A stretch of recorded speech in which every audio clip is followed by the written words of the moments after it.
Greetings, fellow park enthusiasts. This is the Park Geeks here. It's Curt and Justin, and we are about to get on the Icebreaker.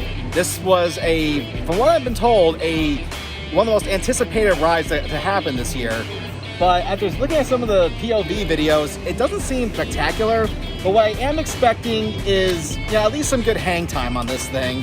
And I'm also not that familiar with these kind of launch coasters. I mean, the Hulk, yeah, I'm used to that. But something like this, not so much. What about you? What are you expecting from this? Yeah, well, it's definitely more than a family ride. I mean, it's got top speed that says it's over 50 miles an hour. It's got at least one element that's beyond vertical, listed as 100 degrees.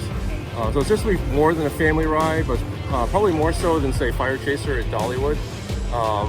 But I don't know if it's quite up there with, say, Superman at Discovery Kingdom, which is Six Flags in California. We'll kind of see about that. I'm kind of looking forward to try it. It's got multiple launches, which is always good. And we'll see. All right, let's go on this beast. All right.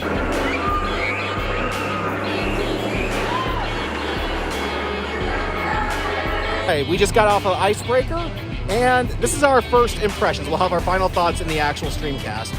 Now, I will say, the launch had quite the kick to it. I wasn't expecting it to be that powerful. And not to mention, too, when you go, the amount of hang time you have, the time amount is roughly the same. However, there's a bigger gap between your butt and the seat. So, and the quote-unquote comfort collar it's just a harness. Okay, yeah, this is the quote-unquote comfort collar. As you can see, these are just straps. I mean, yeah, and that's how it hooks in. I mean, you're definitely secure when you ride this thing, but it's a bit of a tight fit, and I would not call this a comfort collar at all. Okay, and it is kind of a tight fit in there, but I was pleasantly surprised with how the ride turned out. I mean, is it more intense than Hagrid's? Don't know, but I wouldn't call this a family ride. So, yeah, I might agree. Yeah, this is definitely not a family ride. It's definitely more intense than, say, your Fire Chaser at Dollywood, but less intense than some of the other premier rides. So, the other ones they have, they've got the Superman, which is up at Six Flags Discovery Kingdom, same manufacturer, premier rides, which has also been cloned at a couple other parks. So if you go to SeaWorld San Diego, they call theirs Electric Eel, exact same ride as at Six Flags. And there's also another one of those called Tempesto at Busch Gardens, Williamsburg.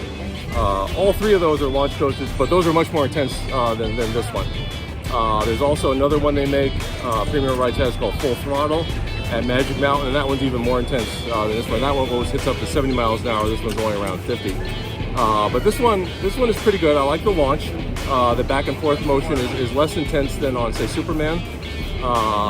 But it has nice little elements. Instead of just being a total U-shaped type track, it had these little bumps at each end you go over. So it gives you a little bit of a hill, both going in and out as you go in. That was kind of fun.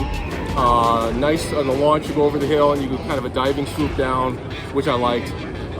Speed was about what I expected, about 50 miles an hour throughout the ride. Pretty good speed, not really, no intense really G-forces. This is not like a Superman or a Full Throttle ride, but it was fun. It was still fun nonetheless. I think reasonable length for a ride like this.